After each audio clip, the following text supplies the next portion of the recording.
薇博士以及林琳博士為我哋主持第7講，有請兩位上台，亦都有請我哋嘅第8講嘅講者以及主持作準備。而第7講係由楊根南醫師主講香港的藥用冬青。現在有請楊根南醫師。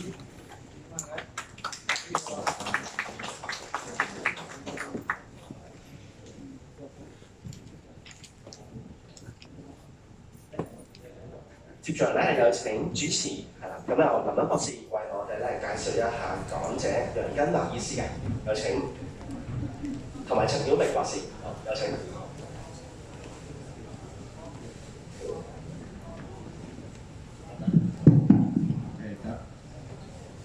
用根苗醫師啦，係我哋香港啦中醫界關於呢個嶺南草藥呢一塊啦，一位好出名嘅宗師嚟嘅。咁佢亦都係啦，香港清華中醫學院全科及研究院畢業，依家係香港大學嶺南中草藥課程嘅首席講師，同埋香港草藥油嘅創會會長。我哋歡迎楊醫師同我哋講。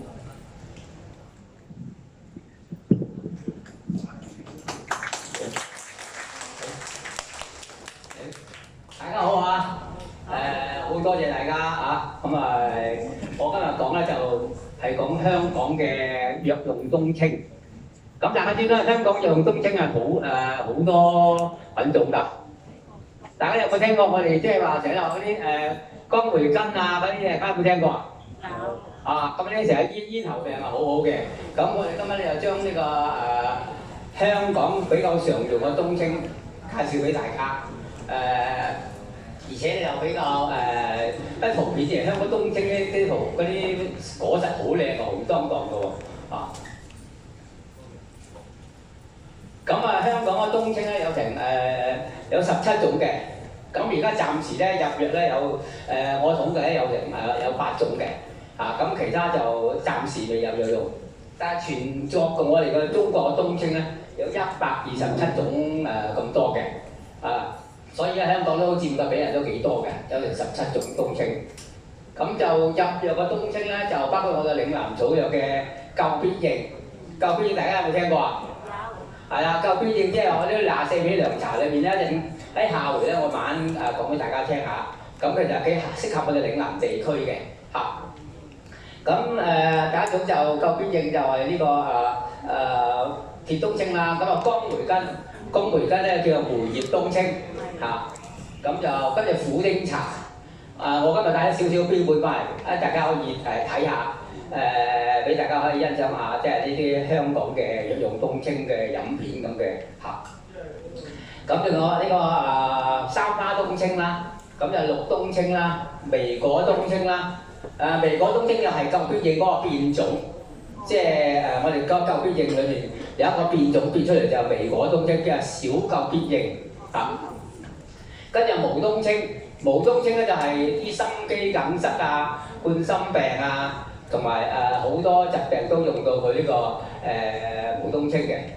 咁毛冬青原來好多範圍都可以用到佢喎。大家如果係即係熱氣啊、清熱啊，都用到毛冬青嘅喎。佢咪淨係醫心臟病、心肌梗塞嗰種病嚟到，一味佢就譬如有啲人熱氣啊，或者腸胃積熱都可以用到呢個毛冬青嘅。咁乜嘢狗骨？狗骨咧就香港比較少，即係多數都種嘅。呢種香港就唔係原生嘅，多數生喺北方啦。北方譬如上海啊、杭州嗰啲人都叫狗骨啊。咁你哋屋企都幾種冬青嘅。咁香港藥用冬青咧。就最容熟悉嘅頭先講咗啦，江梅根，咁就江梅根又叫做虎梅頭，嗰啲客家人叫做虎梅頭嘅，咁叫做青星樹。我點為之嗰係青星樹咧？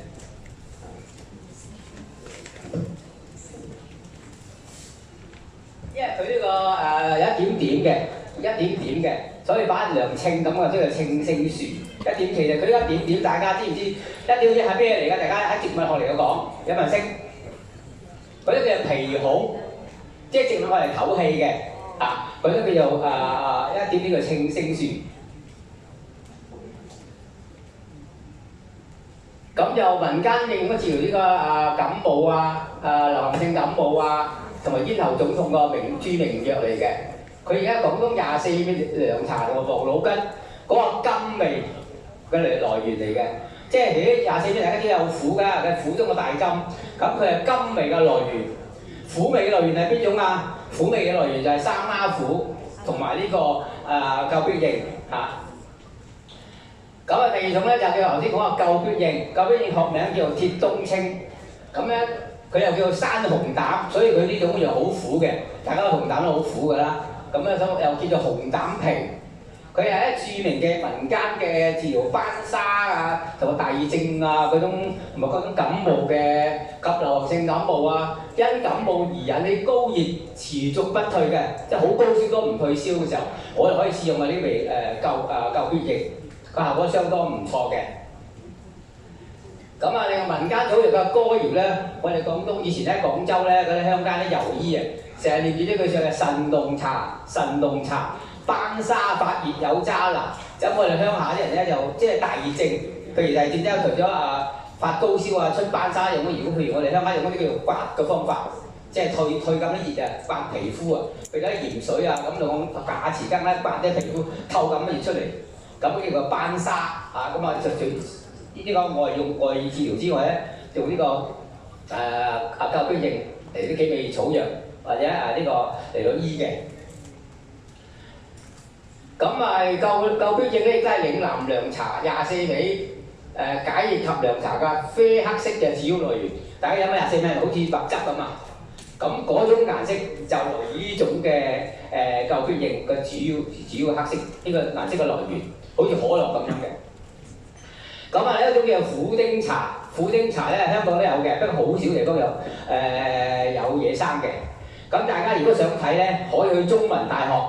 嗰個入口嗰度有個池嘅，有個池嗰個行入少少有個艇喺度嘅，嗰個艇啊中門就做咗幾棵喺度，好高嘅。大家有機會可以大家去參觀下啊，俾大家睇下啲苦丁茶點樣。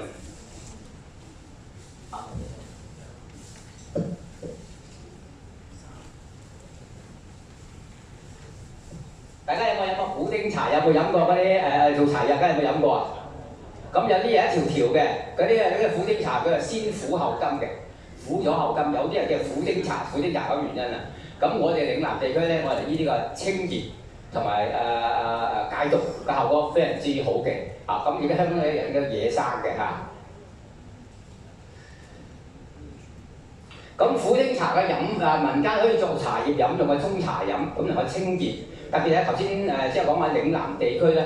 嶺南地區比較適合我哋，因為我哋個水土比較偏熱咧，所以佢比較飲啲能夠清下乾熱啊、腸胃濕熱嘅效果唔錯嘅。咁苦丁茶流行喺潮汕地區，喺潮州啊、汕頭啊、廣州嘅地方咧，佢個味係先苦後甘嘅，對治療咽喉腫痛啊、聲沙同埋腸胃積熱嘅效果相當唔錯嘅。咁我而家介紹下香港嘅藥用冬青嘅圖片，同埋邊度香港邊度有，大家可以了解下嚇。咁呢啲冬青嘅紅果實非常之靚嘅，叫做救必應。咁有個名叫鐵冬青。咁而家喺政府啊、好多公園啊、路邊啊，嗰啲會種植呢種嶺南草藥。咁其實佢呢種冬青效果非常之好嘅。咁我哋藥用係呢種樹皮，嗱呢種就係救必應嘅樹皮，佢係個皮嚟嘅啫，係佢非常之苦嘅嚇。咁而家現代發現咧，除咗樹皮之外咧，佢嘅葉啊、枝幹都可以用嘅嚇。咁佢係一種冬青科冬青屬嘅植物，佢係一種喬木嚟嘅，咁佢都香港都生咗幾普遍嘅。咁佢嘅花期咧係4至5月到嘅啫。咁佢結果實就係年尾嘅，同埋冬天佢都會結呢個紅色嘅果實嘅。大家見到好似喺新界行山見到嗰啲紅當當成棵都紅色，嗰啲多數都係冬青嘅嚇。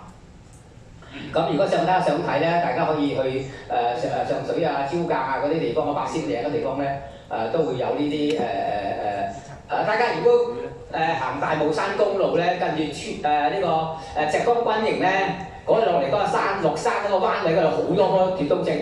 大家如果搭51號車咧，落山嘅時候，大家留意右手邊，嗰度好多棵嘅冬青近軍營嗰度。大家年尾嘅時候去睇嗰棵成棵樹紅當當嘅，嗰幾棵就係鐵冬青同埋即係救必應啊！搞救必應頭先都講過一種嶺南草藥，臨床治療呢個感冒啦，頭先講咗啦，高熱持續不退，好多人食得退燒藥，咁而家新冠咧好多都退唔到燒嘅，但係我哋試煲呢味救必應嚟，而家試下，佢哋講解熱、攻性石膏，係啦，退熱。咁國內廣州咧就呢個醫生如果治療呢個胃炎嘅疼痛啊，即係熱啊！大家有冇聽過許蔭梅啊？廣州啲校講許蔭梅咧，我哋治呢個胃嘅發炎啊，譬如有邊啲胃神經發炎啊，或者嗰啲情況佢會用呢個救必應嚟醫嘅啊。佢用嗰條草藥幾多㗎？呢個許蔭梅一個女士嚟嘅嚇。咁救必應咧，梗係涼茶24味必有嘅原料嘅。咁及涼茶嘅啡色來源，頭先都講過啦。咁跟住咧，頭先講下救必應啊，呢種叫做小救必應，細啲嘅，但係佢個皮咧薄啲嘅，冇咁厚嘅。咁呢個係一個頭先講咗啦，佢係救必應嘅變種，即係頭先佢即係話個鐵冬青嘅變種嘅小鐵冬青。因為佢果實比較疏嘅，個葉咧比較薄少少嘅。咁佢小顆救必應咧，亦都係個功效咧，都係同呢個救必應差不多嘅。咁而我香港行山所見咧，都係見到喺十四鄉嗰度有幾棵，十四鄉近住而家起緊樓啦。嗰度近住呢個三杯酒嗰個有棵，咁其他都好少見，真係好稀少啊。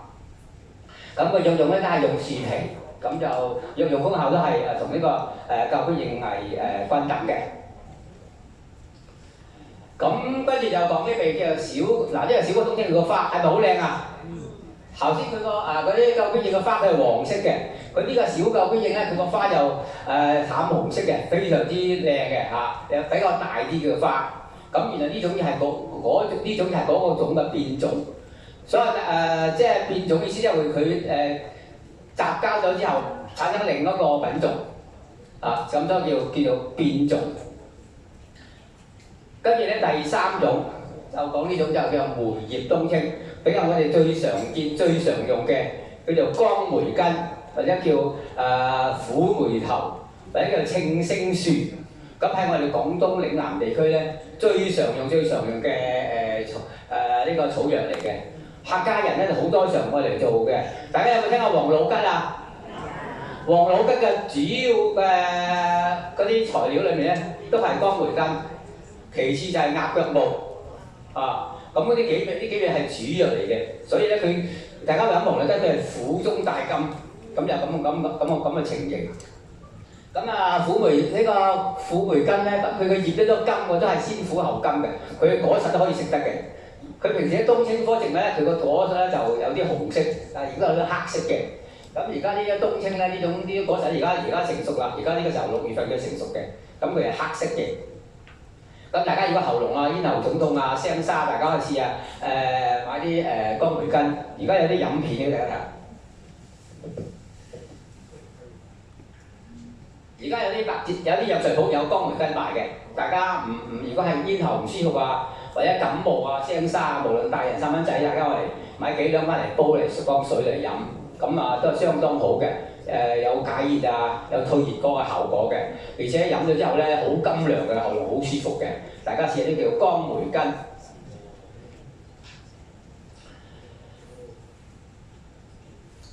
江梅根亦都係24味涼茶同甘味嘅來源。廣東24味好似黃老吉24味沙溪涼茶係必要用嘅原料嚟嘅。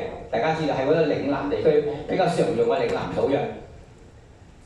咁跟住講呢個就係苦丁茶啦，大家睇啦，呢度我哋喺中文大學嗰度拍嘅，咁佢有個瓷嘅，佢個花就比較細少少嘅，咁佢個花就黃色嘅嚇，咁佢呢個佢嗰個樹就3-4丈咁高嘅嚇，如果我哋鄉間咧，多數我哋煲呢個青梅丹嚟煲嚟飲，或者沖茶嚟到飲，嗰個效果都相當好嘅。治療呢個臨床用咧就有啲人叫苦丁茶嘅，唔係叫苦丁，有人叫苦丁。咁佢嘅藥用價值嘅收在我哋喺廣東嘅草藥文叫做嶺南草藥錄裏面有收在呢味苦丁茶嘅。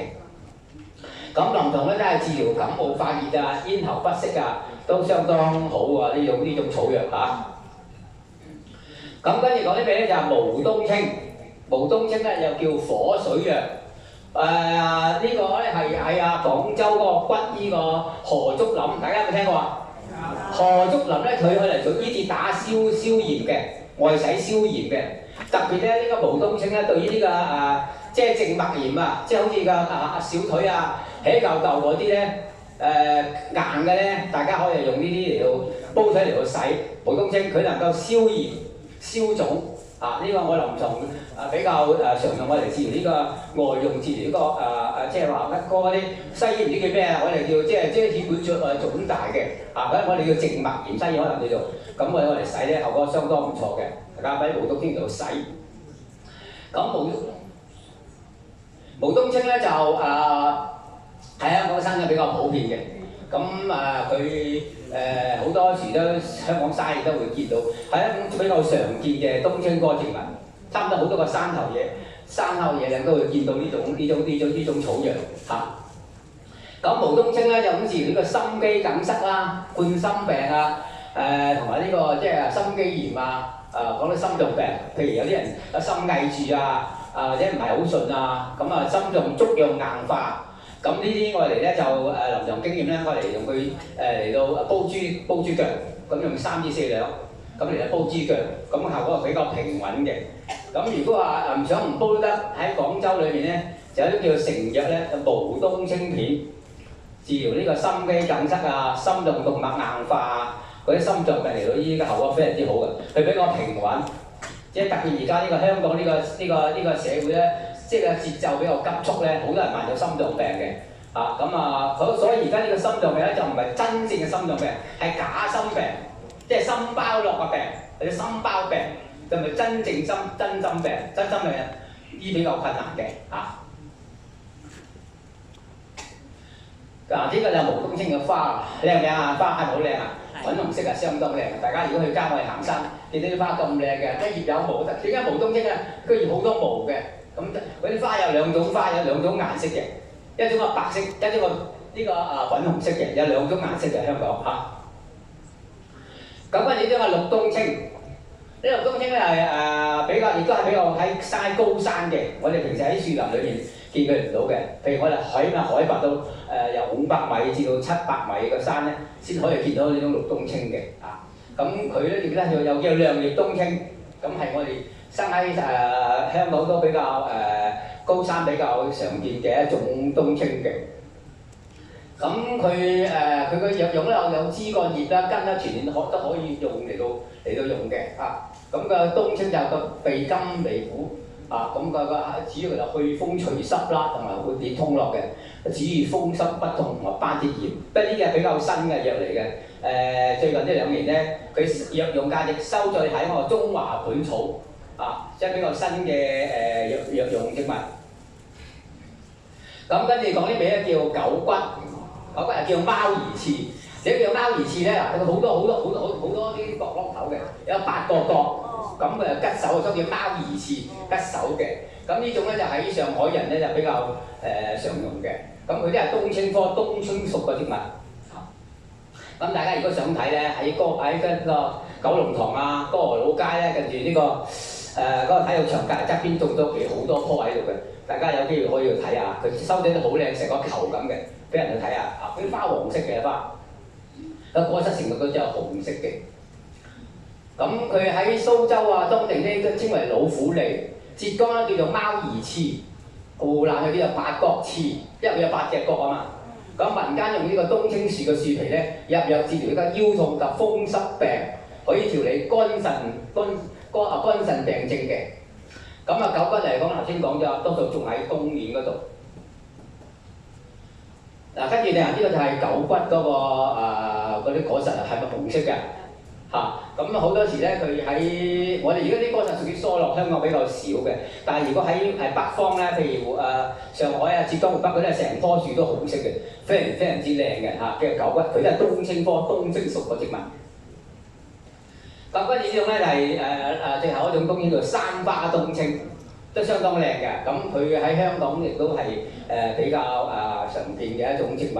咁亦都係最近咧收載喺呢個中華本草嚟到入藥嘅。咁佢咧係冬青科冬青屬嘅小喬木啊。咁個花期咧就過咗啦，而家4至5月㗎。咁果期咧先至到年尾11月至12月。咁另外就有佢用咧係用根嘅。咁佢能夠清熱解毒。咁香港生長嘅地區咧都係新界馬鞍山啊，同埋喺其他地方嘅所林疏林之下嘅。喺我哋嶺南地區都用冬青科冬青屬嘅植物咧比較廣泛嘅。咁仲有其他仲有好多種冬青介紹俾大家睇下，學習下。咁第一味就係細花冬青，個花比較細，比較密度嘅。第二係清茶冬青，即係茶光冬青啊。咁第二同一種叫做菊木葉冬青。都係呢啲就暫時未入藥啊，不過介紹俾大家香港嘅認識係香港嘅冬青科冬青屬嘅植物。咁就香港用冬青咧就歷史悠久嘅，咁就而且係深得鄉間民間嘅信仰。譬如我哋頭先講嘅江梅根啦、救邊應啦、嗰啲毛冬青啦，嗰啲係我哋嶺南地區咧比較常用嘅。所以咧就係我哋嶺南嘅一種嶺南地區嘅民間藥。咁佢個藥效咧深入民心嘅。頭先都講咗啦，鄉民有個班沙發熱啊，即係熱第二症啊、發高燒啊，我哋都用到呢啲冬青嘅屬物。咁另外特別喺廣府鄉間，無論村夫老柳啦，幾乎冇人不識呢啲嘢。講下苦梅根，好多人都識嘅。救邊應啊，好多人都識嘅嚇，所以係我哋比較普及嘅嶺南草藥。咁其治病效能講係嶺南草藥先賢所應用嘅。咁冬青科救邊應咧係救胡秀英博士一命嘅草藥，所以佢出咗本書叫草藥救我命。咁就係講話冬青嘅救邊應救胡秀英博士一命嘅。當時佢有胡秀英咧就喺北方，即係佢爸爸媽媽帶佢睇醫生，即係話因為佢知人佢個都係好唔掂嘅。咁佢有人介紹呢啲草藥俾佢食咗之後，咁點解我食咗草會好翻咧？咁後來佢就專門研究冬青科嘅植物，所以佢就胡秀英今叫冬青之母啊，所以佢寫一本書叫《冬青救我命》，就呢個情況之下。咁胡秀英專門研究冬青科，所有冬青之母啦，後期控制咗三冬茶，而三冬茶嘅原料變來自三種冬青科嘅植物啊。頭先我介紹咗個救邊應啦，嗰幾種植物嚟嘅。咁另外咧，我就喺臨床咧醫好呢個病者，咁就都係有佢女士嚟嘅，咁佢心區翳痛啦，一段半年嘅時間。咁一嚟診症嘅時候咧，佢個心好促啦，又失眠又瞓覺唔好啦，胃納差啦，又有便溏啊咁啦，診斷咧佢脈嘅弦細，同埋舌苔不勻。中醫診斷咧屬於中醫嘅血瘀心痛啦。咁我哋醫療方咧。就用毛冬青8錢啦，赤甘草啦，3錢啦，防黨參砂5錢啦，北五味3錢啦，咁阿膠3錢，生地4錢，桂枝尖3錢，開麥冬3錢。大家點解我寫住開麥冬？大家知唔知點解要用開麥冬啊？因為麥冬有條心咧比較燥嘅，咁我哋啲老中醫就即係開麥冬，即係麥冬唔妙條心。咁佢個效果冇咁燥嘅，所以我哋寫開麥冬嘅跟住子丹參啦，就當歸參啦，就赤茯神啦，生熟棗仁，即係生熟咧有生有熟多。你隻呢個棗仁係安神好瞓嘅，所以定神補心嘅。釀人肉，有人聽過釀人肉呢啲中藥啊？有冇聽過啊？有。係啦，釀人肉咧就係一種即係補心藥。安神藥而家比較少嘅，其實佢係喐腸胃科嘅種子嚟，嗰個心嚟嘅，叫做釀人肉咁乜嘢捲茯苓？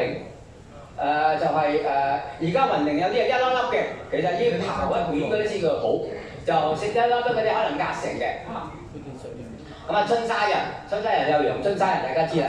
咁食呢條方咧就我哋家中醫就有一個特點就係生薑三片，大家知唔知點用生薑三片？大家知唔知啊？咁以前啲老中醫咧嘅薑錢3片係解藥錢，意思即係話你過3秒鐘之後咧，無論你熱啊好唔好，佢都能夠即係話以後都唔使睇啦咁意思。咁有一個道理喺度嘅。而家古老中醫而家可能冇乜人知㗎啦，所以薑片3片解藥全咁嘅道理。所以我哋古老叫煲飲片，多數加3片薑甜落去嘅，即係要驅寒啦。第二中和啦，大家知唔知薑可以解半夏嘅毒啊？大家知唔知啊？解半夏嘅毒嘅咁因為時間關係咧，大家我就分享到咁多香港嘅冬青科嘅植物啦。咁呢條方大家可以影低，如果係大家老人家好，如果係嘅心翳住啊，唔知道一冠心病，大家認我呢條方參考下。咁嘅比較平穩嘅呢條方，比較平穩嘅咁就時間關係，咁就多謝大家啊！